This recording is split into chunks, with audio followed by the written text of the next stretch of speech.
So yesterday we started talking about um, world history, and we started with um,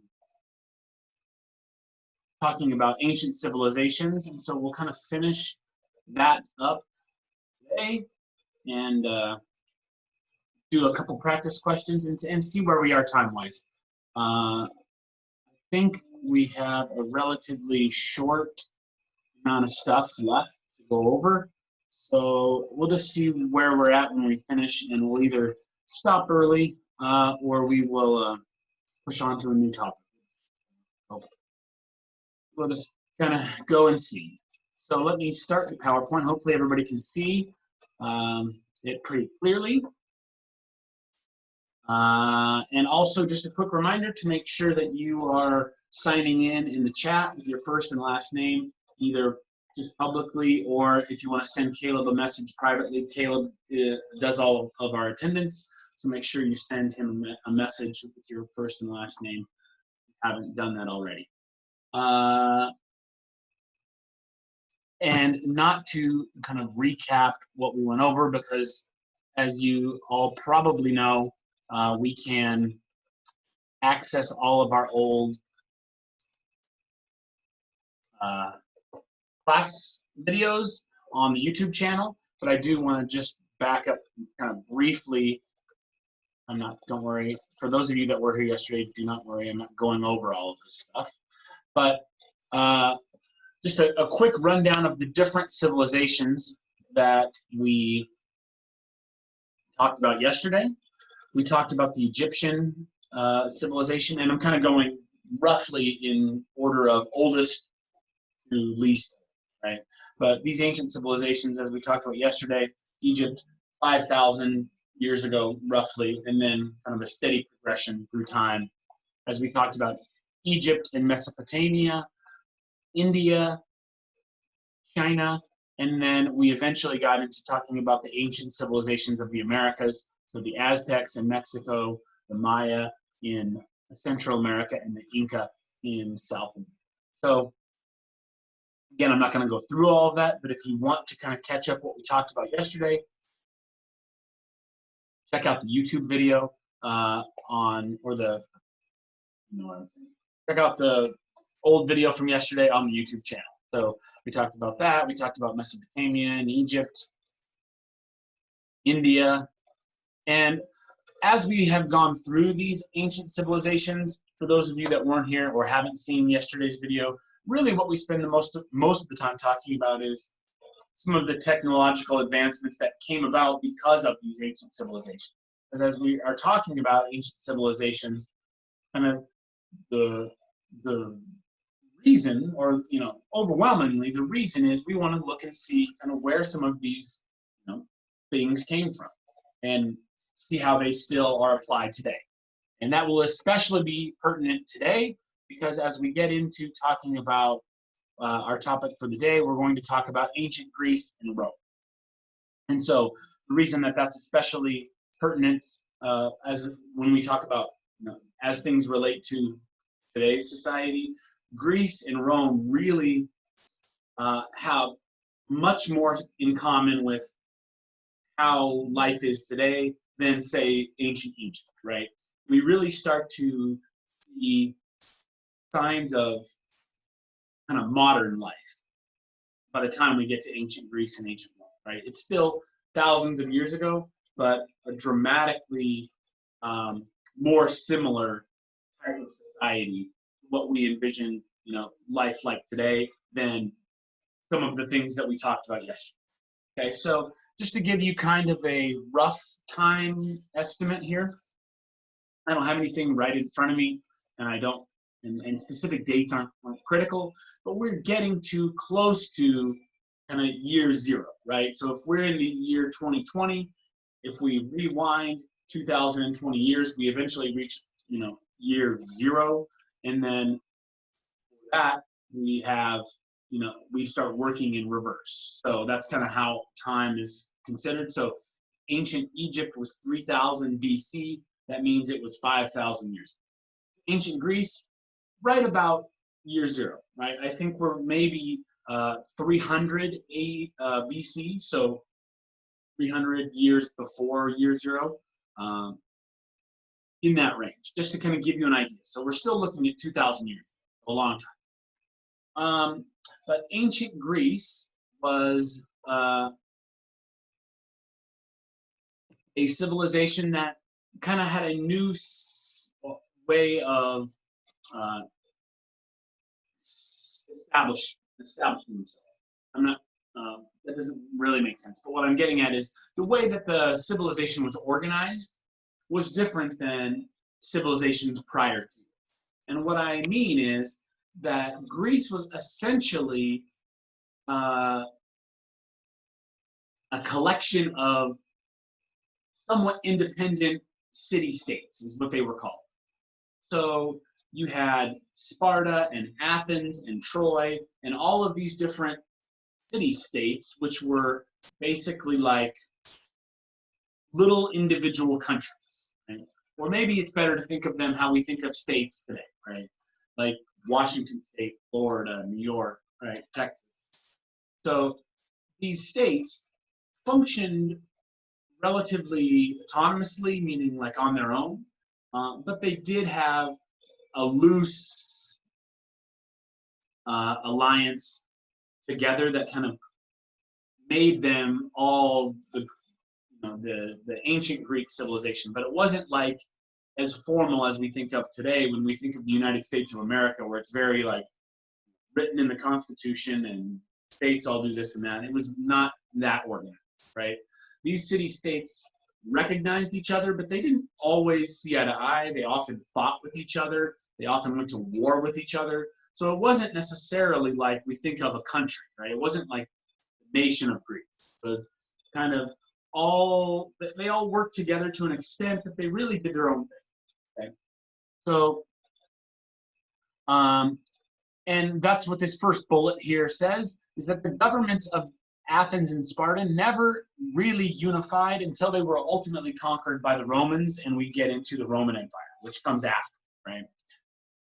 But what you really see and where what is most important to take away from kind of some of the influence of ancient Greek culture is all of these influences that influence Western culture, right? So we're talking about art, the architecture, the way things were built, literature, drama, astronomy, physics, math, medicine. So Greece is important because it's really the first time that we see any amount of wealth distributed amongst the people, right? Up till this point, really the only people that kind of had leisure time, meaning time to kind of hang out and do stuff other than work or farm or eat or sleep, right? The only people that really had time to do that prior to Greece were the nobles or the kings or the pharaohs or whoever they were, right? And in Greece, you see everyone attain a certain amount of wealth to where you start to see a rise in these kind of leisure activities or cultural things.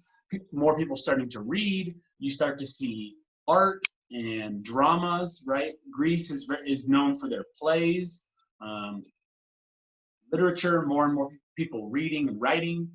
And that comes about because people had the ability to sit around and think, right? So you start to see philosophers, and they become important figures. Socrates, Plato, Aristotle. You probably heard those names. You may not know specifics about them, and that's fine, right? These were people that had time to sit and think about things, right? Before Greece, people didn't have time to do that. People would be probably whipped if they were like in ancient Egypt lying around trying to think about it, right? So just kind of moving down my little tick list here, the polis. And so the polis was kind of the name of this, I refer to it as a city-state, but basically the community or the state or the country or whatever you want to call it, right? So you had all these little polises around Greece that operated independently. They had their own governments, right? And you didn't have an overarching Greek government that oversaw them, like the United States, where you have a federal government that oversees all the states. In Greece, all these little cities just had their own governments and they ran themselves independently. And so one of the city-states, Athens, right up here on the map, was really the birthplace of democracy. It's the first place where we see freedom of speech and freedom of religion, people accepting other people's views. And you had a system of government where people elected their officials. And so Greece actually had a system where every citizen of Greece voted, right? And so whether it was elected officials, whether it was lawmaking, every citizen got a vote, right? Which is slightly different than the way democracy works in, say, the United States, but it really is the beginning of this new form of government that would spread around the world. And it can be traced back to ancient Greece. And then lastly down here, we have the Olympics, which I don't need to go into what the Olympics are. Hopefully everybody knows what the Olympics are, but they started in ancient Greece. So you start to see sporting events, all of these things that we take for granted today, or we don't really think of as being particularly new or exciting. All of these ideas and things can be traced back to 2,000 years ago. And then you have the Greek gods and mythology and their form of religion would eventually get passed on to Roman culture, which comes shortly after. So Greece is going along fine, and then eventually the Roman Empire becomes so strong that it kind of takes over everything. You can see this map here. This is a very bad map in terms of you can't read any of these names, but here's Rome, right?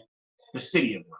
The Roman Empire, at its height, spreads all the way across Europe, up parts of England, all the way around here into the Middle East and down into North Africa. So the Roman Empire expands to be this massive, massive empire. And it starts, or I shouldn't say it starts, but it gets to that point because the powers that be, or the Caesars, right, or the kings, if you will, of the Roman Empire, really sought to expand their empire as much as they could. They were very concerned with taking over new territories and controlling as much land as they could, which eventually becomes their downfall because they spread so thin that they can't maintain their borders, they can't protect their people, they can't enforce laws, they can't send people, because this is a huge, huge expanse of land. And so to try to govern that from this one little city became unfeasible or not possible, right? But just some little quick things when we talk about Rome and the Roman Empire, and then I'll jump from here to some practice questions and talk about some other stuff, right? But again, the Roman Empire basically focuses around the Mediterranean Sea, which is this body of water here. So you kind of see the Mediterranean Sea is the centerpiece of the Roman Empire. They were heavily influenced by Greek culture, which makes sense because when we see the way things were built architecturally, their governments, the way their cities were constructed, all very similar to ancient Greece. And also, in terms of religion, gods, mythology, that whole same kind of system. They had different mythologies and different gods, but they took a lot of the ideas from Greek mythology and adapted it to their own culture. Right? So very heavily influenced by Greece. We talked about it being a far-reaching empire. They had a very well-trained army, which led to them taking over so much land. Right? They couldn't have expanded as much as they did if it wasn't for having a very well-trained army, right? Because that's how territory was acquired 2,000 years, right? It was acquired through force.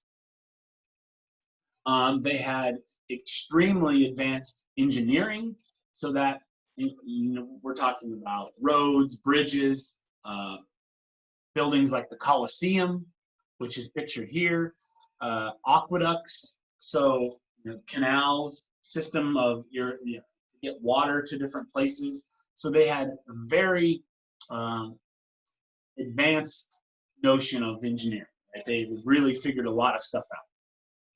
And again, a lot of the things that came about because of those technologies still exist today and are still used today. So one thing that's interesting when we're looking at ancient civilizations, it's always interesting to think about the fact that they were just as advanced, just as smart, just as we are today. Sometimes we look back at these ancient cultures and think they were maybe dumber or more primitive, or didn't function in the same way that we do, right? But that's not the case, right? The only reason that they look a certain way is because if we rewind time 5,000 or 3,000 or 2,000 years ago, there were just certain things that hadn't been invented yet. And so that led to society and life looking different. Those people were still just like us, right? So you apply that kind of thought to all of this. It's amazing to think of and see all the stuff that was created. And then government-wise, they were the first to really come up with this representative form of government, which we call a republic, right? Where you have elected officials kind of making decisions for the people, as opposed to all the people voting for themselves. So ancient Greece has a direct democracy where every individual, or I should say Athens, right? Where every individual is voting on every issue. Rome, and partly because it's so big, Rome adopts this idea of representative government, where they have a form of democracy. They also have a king, so it's a little bit different. But there still was a Senate with elected officials, but those officials were the ones making the decisions, not all the citizens, right? A little bit different, and a little bit more similar to how the United States government operates in terms of electing officials. We don't vote on every single law that goes through Congress. We have elected officials to do that. All right. So enough talk about Greece and Rome. So I'm going to stop us there. Tomorrow we'll pick up at feudalism and nation states and talk a little bit about that. Let me switch gears here. Give me just a minute. And while I'm doing this, I'll kind of take the time to mention everybody to really make sure, if you do have questions or comments, utilize the chat feature, ask questions, send us messages, email us. Right? I know it's easy to kind of just sit back and listen to the lessons and not feel like there's any need to engage, or if you have questions, maybe you feel silly about asking them. But the only way we make this experience any better than it is by getting some feedback from you, right? So I wish I could make classes a little bit different, but meantime, I just really want to make the best of it. And if you're not feeling like things are helpful, I really want you to tell us so that we can try to work on it, fix it, get things to where you do feel like they're helpful, because that's the whole reason for us doing this. So I wanted to say that just as we were kind of switching gears there. And also my daily harassing of students to take practice tests. So again, it's easy to sit behind your computer screen or your phone screen and not worry about practice tests, or not worry, just, I'm going to just tune into the classes and that's good, right? If we were in class, we'd have Sean, me, and everyone bugging you to take practice tests. So that's what I'm doing now. So every couple weeks, take a practice test, right, in the same subject. Don't go overboard, but we really need to see if we're making any progress, because that's the whole reason that you're here and going through the effort of listening to these boring classes. They're not too boring, but I get that sometimes they are, right? So, and Caleb just mentioned in the chat, if anybody does need practice test codes, you can ask Caleb in the classes, and we can get you those codes right away, right? So that's my spiel on that. Anyway, let's shift gears back to our practice questions, and we'll wrap it up for the day. So let's see. Looking through this, I think I pretty much talked about all the stuff that I need to. So let's just do a few practice questions. We did some of these yesterday, so we'll skip around and just do some of these. I think we did 1, 4 yesterday, so let's 1, 3, and 4. Let's look at number 2. Still do. All right, so hopefully you can read these okay.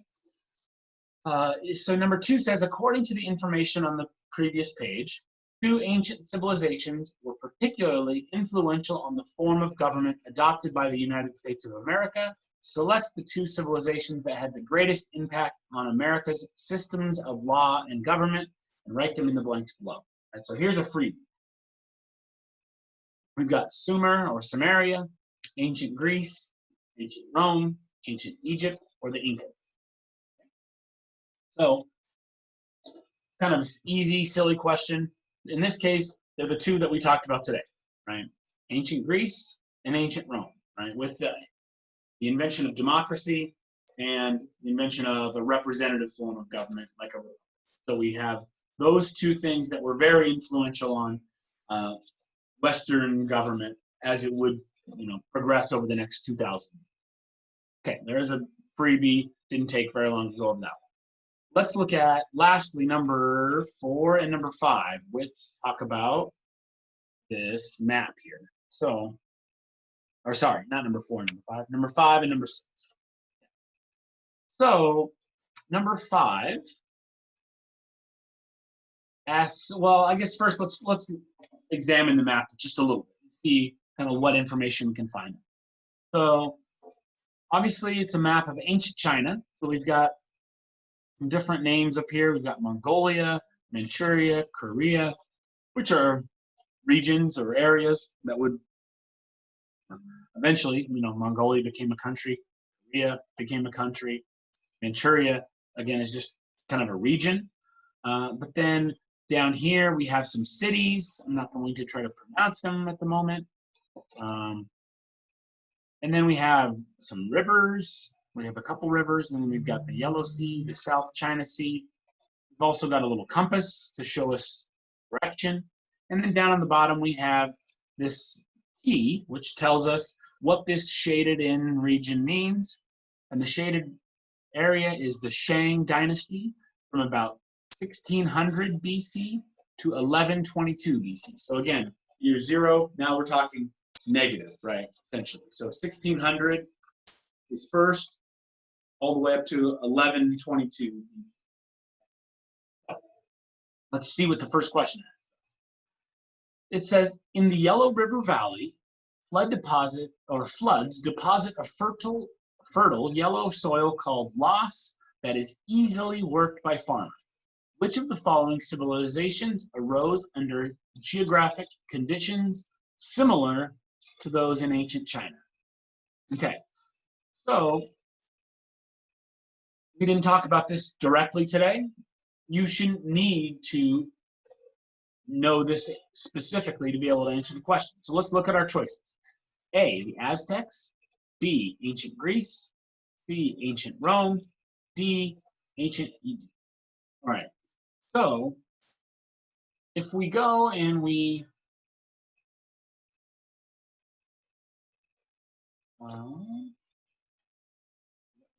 switch screen share real fast.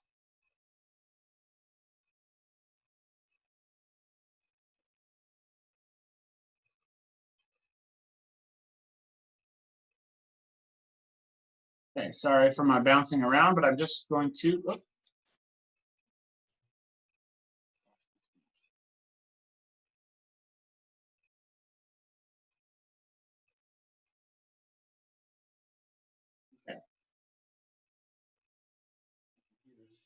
out on me. All right, so right here. So the reason I bring this up, and I know it's not a great map, but we have Rome and Greece up here. We have the Aztecs here. We have ancient Egypt here, and we've got the Yellow Valley right here. Okay, and the reason I bring that up really quickly is that the key to answering this question lies in the fact that only one of these mentioned in the question, so back to the question here, only one of these lies along the river. So by default, the only one of these four that makes any sense is the one that centers around a major river as its kind of center, right? So it wasn't the Aztecs. The Aztecs were in Mexico, so desert, mountainous, right? Interior, not based on a river at all. Ancient Greece and ancient Rome both were coastal, meaning they centered around the Mediterranean Sea. And the only one that has any similarity to the Yellow River Valley would be ancient Egypt, which was centered along the Nile River. So by default, our best answer choice here is D. All right, so let's look at this last question here. And sorry, I have to zoom out quite a bit. Hopefully you can still see it.